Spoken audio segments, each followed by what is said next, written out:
ఉమ్మడి తూర్పు గోదావరి కాకినాడ జిల్లాలోని ప్రతిపాడు నియోజకవర్గం శంఖవరం మండలంలో సప్లైన్ గిరిజన ప్రాంతంలో సార్లంక గ్రామంలో వంట గ్యాస్ సిలిండర్ లీకు సుమారు 52 కుటుంబాలకు చెందిన ఇల్లు కాలిపోవడంతో ఆయా గిరిజన కుటుంబాలు పండుగ పూట కట్టుబట్టలతో నిలువ నీడలేక రోడ్డున పడ్డారు.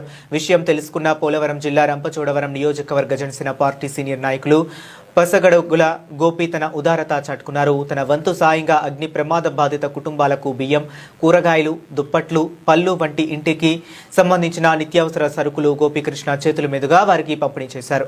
కూటమి ప్రభుత్వం అండగా ఉంటుందని మనోధైర్యాన్ని నింపారు. ఈ కార్యక్రమంలో జనసేన నాయకులు రామిరెడ్డి, కోదండ వాసవి గ్రామస్తులు పాల్గొన్నారు.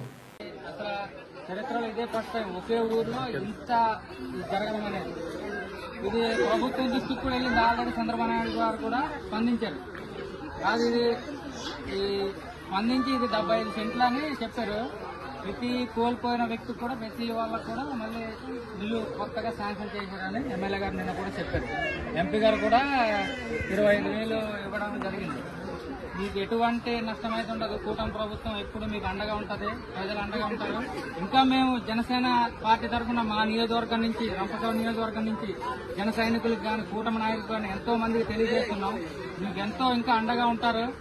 మీకు పార్టీ అండగా ఉంటుంది, మీకు మేము అండగా ఉంటాం. మీరు ఎటువంటి అధైర్య పడవద్దు. పవన్ కళ్యాణ్ గారు కూడా మేము తెలియజేయడం జరుగుతుంది ఈ విషయం. ఏజెన్సీల గురించి పవన్ కళ్యాణ్ గారు ఎప్పుడు ఏజెన్సీ గురించి ఎప్పుడు పట్టించుకుంటున్నారు తెలుసు కదా.